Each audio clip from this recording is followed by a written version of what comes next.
Hey, what's up, guys? Welcome to the channel. My name is Joey. I wanted to make a video about the UFC rankings because there seems to be some debate whether or not the rankings mean something or don't mean something. I see a lot of people saying, well, this guy's the number one contender, so he should definitely be fighting for the belt next.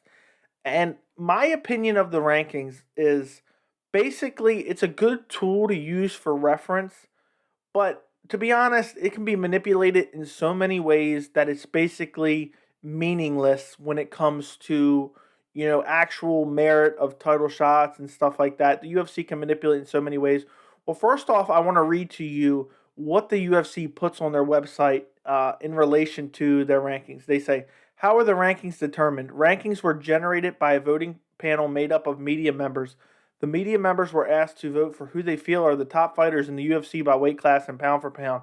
A fighter is only eligible to be voted on if they are active in the UFC. A fighter can appear in more than one division at a time. The champion and interim champion are considered to be the top positions of their respective divisions and therefore are not eligible for voting by weight class. However, the champions can be voted for pound list. That's not the interesting part. The interesting part is the bottom portion, where it says the rankings panel is comprised of media members from the following outlets: KHON Honolulu, MMA Oddsbreaker, CFMU 93.3, Fight News, Fight Network, Gazeta Esportiva, Cherokee Scout, Burbank Leader, MMA Weekly.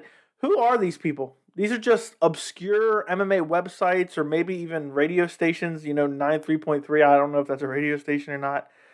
Even at the bottom, you have Blood and Sweat. We have no actual names to who is making these rankings. So therefore, how can they be legitimate at all? Um, the UFC could easily manipulate people to be ranked, at certain spots in the weight class.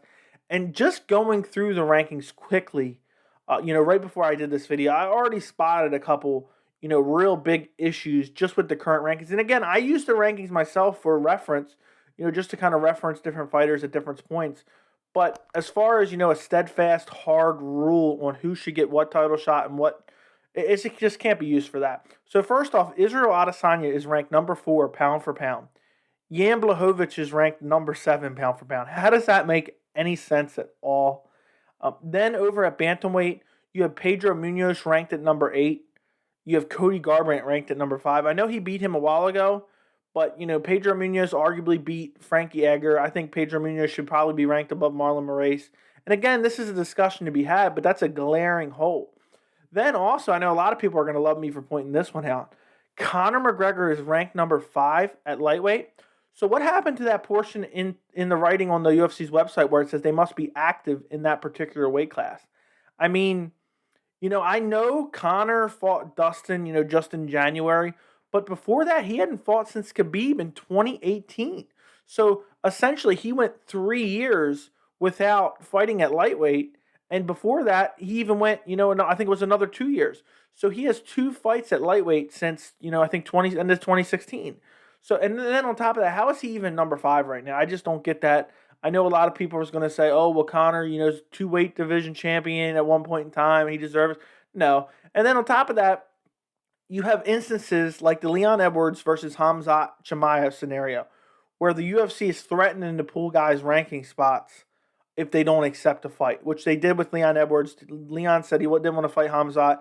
The UFC, okay, said we're pulling your number 3 ranking, I think it was at the time. He then accepted the fight and they put him back in there. Then you see, certain guys moving up, in the rankings when they haven't even had a fight, so it's kind of out of nowhere. Then on top of that, you have Paul Felder at number 11 in the lightweight rankings. Didn't he just retire? And I know, they have to update some of these things, but there's just some of the issues that I've seen. And then on top of that, just the anonymous of, the voting panel. Who are these people that are voting for it? So for me, as far as, making it a, hard rule, number one contender gets a title shot, I just don't believe that at all. I mean, when you really look, and I love to talk about the welterweight division. I love to talk about it. You look at the welterweight division, you have Colby Covington at number 1, Burns at number 2, Edwards at number 3, Thompson at number 4, Luque at number 5. Really, anybody in that top 4 area, could kind of be mixed with each other. Nobody's fought each other, so it's really so subjective. And then the fact that you have the UFC manipulating it, taking guys out who, they maybe have a problem with. Dana White obviously may have a vendetta against them or something like that. It just goes to show that there's no transparency within making these rankings, and I don't believe anybody should look to them as some hard, sports rule or really meaningful in any way. You can use it for just generic reference, and I do that all the time. But seriously, come on now. You also have, I just can't believe Adesanya is ranked higher on the pound for pound list than Jan Blachowicz. And correct me if I'm wrong, but pound for pound means regardless of division how good you would be. And we got an answer to that one, and it was Jan Blachowicz. And Adesanya, just because he's popular, he's more liked than Jan Blachowicz, he's still ranked higher. So, but I think the pound for pound argument is kind of weird to begin with. But I just wanted to make a video on this. I've been thinking of all different types of videos to make for you guys. So let me know what you guys think in the comments. Do me a favor, make sure to like the video. I really appreciate it.